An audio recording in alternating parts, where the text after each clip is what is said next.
Hey guys, I'm Angela and it's GenCon weekend, and honestly, I'm not gonna lie, I'm a wee bit sad that I'm not there. I went in 2019. I was actually hoping to go this year. Obviously didn't manage to, but that doesn't mean that we aren't going to talk about some of the news and cool new exciting things that are coming out from GenCon. Now this week, we're gonna specifically focus on what's coming out from Games Workshop because I'm recording this on Saturday, the convention is still happening, so I'm gonna give myself a little bit of time to actually look over all of the other goodies that are coming out at the con. So for right now, let's talk about this week's Warhammer news.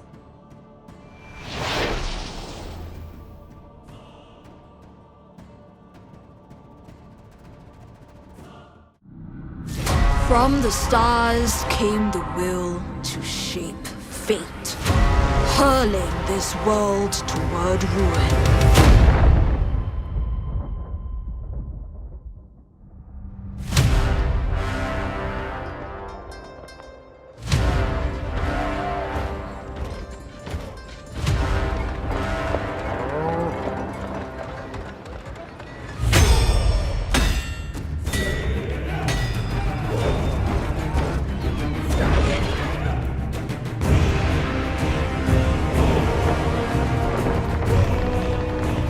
This burden is mine to bear.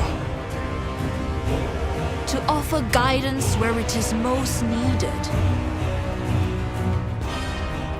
To demand sacrifice. Well, this is an exciting new trailer because it's a brand new faction added in to Total War Warhammer 3, and that is the Cathay faction, which I honestly, I really actually liked this trailer. I thought the designs for all the characters were really cool. I especially think that the Storm Dragon, the main lady, she looks awesome, and I think she's super rad. But this doesn't exactly feel to me fully Old World Warhammer fantasy. It feels very Age of Sigmar, actually, to me. If you were telling me that the Cathay faction was coming out, or Cathay, I don't actually know if I'm pronouncing that correctly, correct me in the comments below, but if you were telling me that these people were coming out in Age of Sigmar and we got to see cool dragon designs and everything for a bunch of new models and stuff, I would completely believe you and be super, super down for it. It doesn't quite feel Old World to me. In fact, the thing that this kind of reminds me of a little bit is when Blizzard introduced the Mists of Pandaria expansion into WoW when they were opening up into the Chinese market, which I have no problem with companies doing or anything. It just feels a little pandery. And I don't know how I feel fully about it, but I do still think the designs are really cool, and I want to see how they actually play mechanically, because that's something we haven't seen at all from this trailer, is how they're actually going to play mechanically. And I'm very curious also to see how the Tzeentch play mechanically, because honestly, in the trailer, they were part of the thing that actually had me the most concerned about this footage, because they were just running forward. It's Tzeentch demons. They're about the mind and manipulating people to do things for themselves and sabotage and all of these kinds of things. And considering I just watched the Hammer and Bolter episode about Tzeentch taking over a library, I don't know, this felt so weird to me in regards to just a narrative, but I understand it's also for a video game trailer, so they're just trying to show the war aspects of it, and they are really focusing on the Storm Dragon and all of that new, all those new models and everything. So that is the focus, and it was really well done. So let me know what you're thinking about it down in the comments below. Now, this is really cool that we got this trailer, but we do have a little bit of sad news when it comes to Total War Warhammer 3. Sorry, it's a little bit of a tongue twister there. It's been delayed until 2022. We don't know specifically when it's coming out. It's early 2022, but that could mean late first quarter. It could mean mid-quarter, who knows? But hopefully we'll get a new announcement of a release date sometime soon. Following up with some digital news, we've got the new Age of Sigmar app out, and it's updated to have all of the current 3rd edition wall scrolls in it. Right now, you can actually get the app for free and play around with the army builder and try some things out, but you do still need the actual codes in the back of your codexes to get full access to everything. But it is pretty cool that you can currently try it for free and actually see how it works and everything. I'm pretty hyped for it. I'm hoping that with these apps, and like them continue to work on them, honestly, I'm hoping that we continue to see improvement, we continue to see better army builders out of them. I'm going to be very interested to see how this one compares to the 40K app, if they're like 1-to-1 or if they are like super different, because I do know army building is a bit different in Age of Sigmar, so we'll see. Next up, we're going to go into the toy realm of Games Workshop because we actually have 2 different toy companies that had some reveals recently. And we're going to start with the McFarlane toys because there's 8 new designs and I dislike basically 90% of them. We've got a Space Marine Reaver with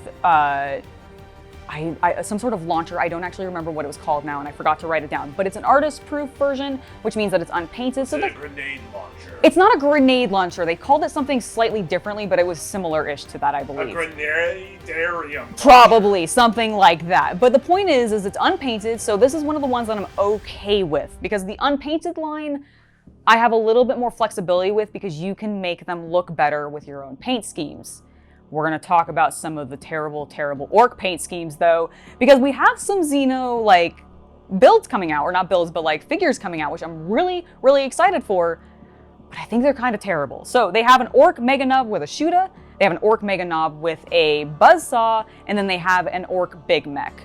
All of which come pre-painted, and they look atrocious in my opinion. I am sorry, McFarlane Toys, I just think your paint jobs are really lackluster. There's like no depth to them, and they just look so cartoony in like the worst kinds of ways. The orc big mech that is unpainted, however, looks pretty cool. I might be trying to get that one potentially. I don't know yet. I haven't fully decided.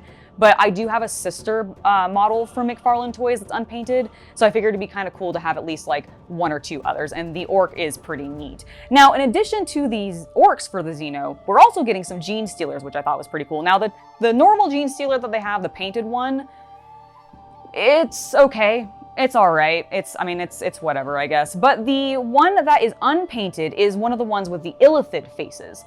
And I actually think it's pretty cool. Like, I don't know how I feel about the face in particular, because it has like big claws, which I actually really like. It's one of the more fancy looking ones. But its face, I don't know, I kind of prefer the like original Gene Stealer face over the Illithid, because I think I've seen so much Eldritch stuff. Like, there's so much Cthulhu stuff out there. Like, Cthulhu himself is in so many different games that I kind of like when GW stays away from that. So I'm a little bummed to see this in the artist proof, because it would be the one I'd want to get. But who knows, maybe they'll come out with an alternate head option or something, or I can just like trim them off and sculpt it or something and do something fun with it. We'll see. But that's not the only toys we have to look at. We also have the Joy Toy action figures, which these are coming from Japan, and we have a couple of Ultramarine sets. And we have the Incursors, which are my favorites. And then we also have the Infiltrators, which are my least favorites because I hate their stupid little antenna things at the top. The models for them in the game are terrible. I break those antennas constantly, and I never run them because of it. So it's like very, very frustrating. Now, these are slightly small figures. They are 4 3/4 inches high, about 12 centimeters tall. They've got 25 points of articulation, however, so they're pretty like detailed, and their arms can move a lot and their legs can move a lot. They're really highly detailed. They actually have some pretty nice paint jobs on them, and the equipment is detachable, which is fun. And I do think the McFarlane Toys have some detachable equipment as well, but it looks like the Joy Toy ones have a bit more. And they're just like, again, the paint jobs on these are far, far superior. But there's only going to be a very limited amount of time to be able to get the Joy Toy figures. If you're wanting them, it's only going to be available for 1 week on Games Workshop's website, starting from September 25th and going until October 3rd from 6 p.m. British Standard Time. So you'll need to convert that to your regional equivalent to make sure that you don't miss out on these toys. But I'm probably going to be trying to at least pick up some of these because I actually think they're pretty darn cool, hoping I don't forget the window and actually manage to order some for myself. Oh, hey, didn't see you guys there. Well, while you're here, don't forget to like, subscribe, and share the video.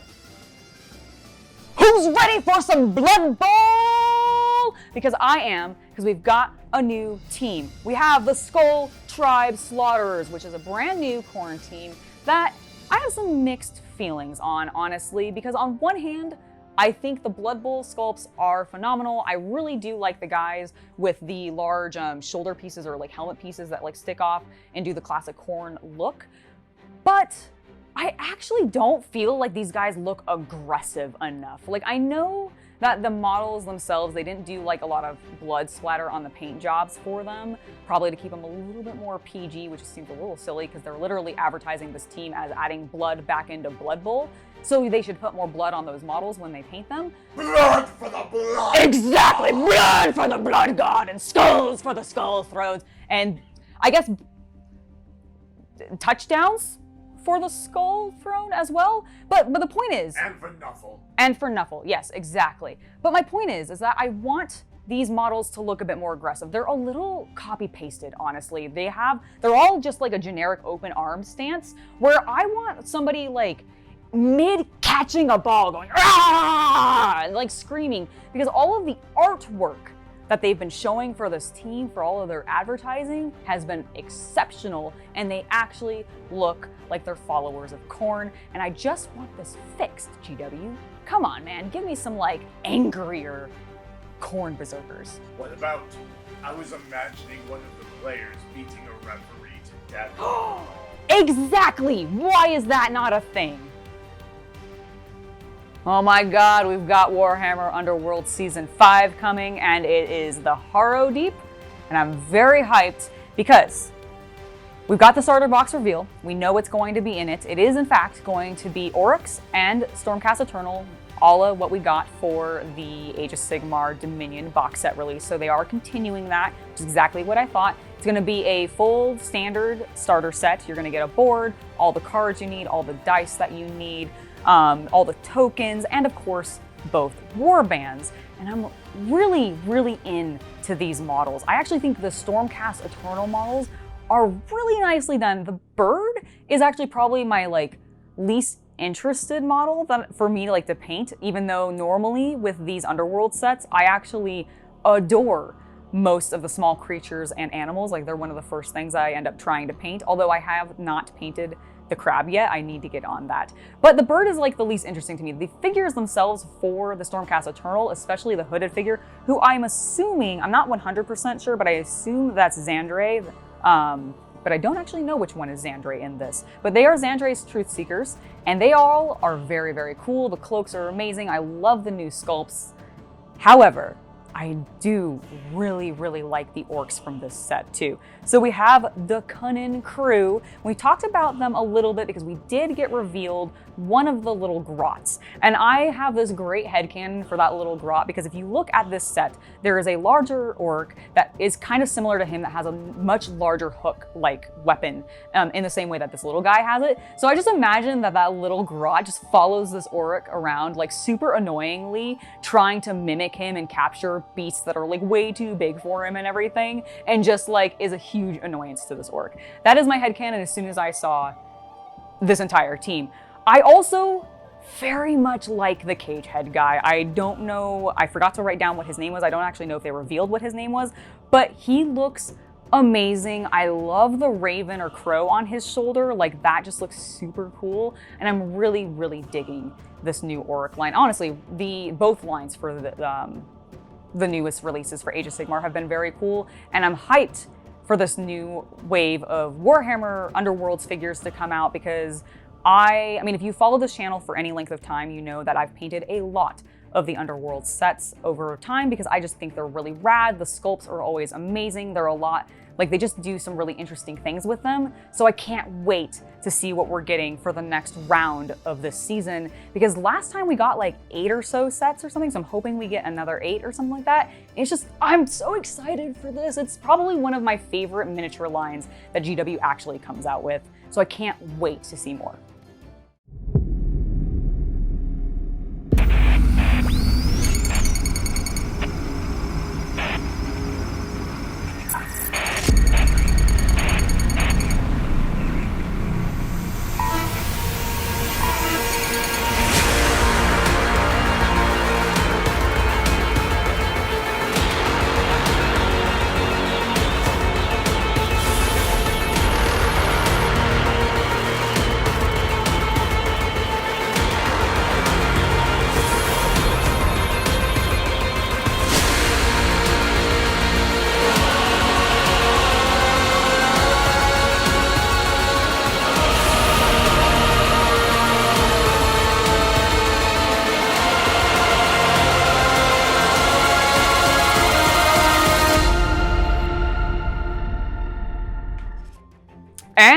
with the release of Octarius, we already have the announcement for what the next expansion is going to be for Kill Team. And it is going to be Chalnath, Kill Team Chalnath, which I've flubbed so many times as I've been practicing and like going over this week's news. I'm glad I kind of nailed it right there. So we've got the new expansion, and this is honestly the first expansion that I'm probably going to be skipping and only bothering to get the sister models once they release separately, because I'm actually really disappointed with this set. Let's kind of go over what we're getting and why I'm a little disappointed. So we're getting a Tau versus Sisters set, which honestly should be incredibly cool. However, the Pathfinders that you're getting for the Tau are not new. They are just an upgrade sprue, kind of like what we got for the Cadians, and it's going to just be a couple of heads and some different weapons options, but we're not actually getting any new sculpts. And a couple weeks ago, or possibly last week, I had talked about how I really had hoped with Kill Team, what we were going to end up seeing is GW slowly update and give us new models for a lot of things that maybe weren't going to have codexes immediately, but just could get some new sculpts, or that kind of thing. And I had specifically called out the Eldar Guardians, and seeing what they've done for the Tau in this box set, it really makes me think that all the Eldar are possibly going to get is an upgrade sprue. And that makes me incredibly sad, because I really want new Guardians. However, the Tau is really one of the only disappointing things in this, although the terrain in this set is it's all right, it's just more Imperial terrain. The Sisters, though, are very cool because they are all brand new, which is also one of the other reasons, by the way, that I'm kind of disappointed and a little ticked off that the Tau didn't get new models, because the Sisters did. They just had a codex release, and now we have these brand new models, the Novitiates, I believe is how it's said, or it might be Novites, I'm not sure, but I think it's Novitiates. But they're the new Novitiate Sisters. They are essentially scouts, seemingly. They are not wearing power armor specifically. They are actually just wearing like leathers and stuff, and it looks really cool. And actually, I kind of look at them and go, ooh, they look like they could walk right into an Old World Warhammer fantasy list, maybe for the Bretonnians, and just like fit right in. And I love that, because I think the designs are really cool. But it annoys me that we're getting new models, which means that we need new rules. And the Sisters just got a codex, which means that these rules are going to have to come out in some other form, which probably means that it's going to be in another Warzone book, which means that the Sisters players, much like a lot of players in Warhammer 40k right now, 9th edition, are going to have to buy a bunch more books to actually be able to run their armies, especially if they're wanting to go to official tournaments and such. So it's kind of annoying that we're getting not new models for the Tau, but new models for the Sisters, and we're getting brand new rules that are going to now have to be implemented into another system when the Sisters just got their codex. It just doesn't make sense to me, and I really am kind of disappointed with this set overall. Although, like I said, the Sisters are still cool. Let me know what you guys think down below, because like, I personally feel like there's a lot of bloat in 40k right now in regards to the materials that you need in order to play, which is ridiculous because no one's actually been able to really play 9th edition, considering it released during a global pandemic, during a lockdown. So no one's really realistically been like playing this game, yet we have all of these additional rules, we have all of these books we need to buy. It just seems a little ridiculous.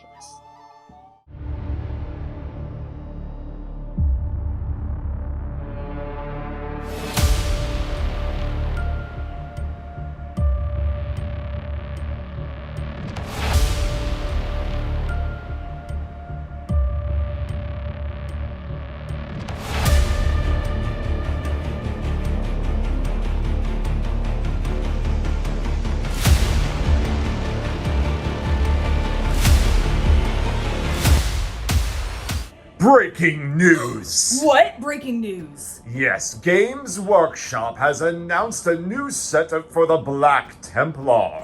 Oh my gosh, the Black Templar. Why do they have to keep releasing things so late in the day? Yes, look at this cool trailer that I've absolutely definitely seen of the Black Templar, my boys of Dorne. I absolutely love them. They're probably purging some Xeno and, you know, going on a crusade because it's the Black Templar and that's what they do. Oh yeah, there was that like flamer guy actually, wasn't there, that they had recently? I bet he's in this, isn't he? He's probably awesome and probably purging some heretics with holy flame.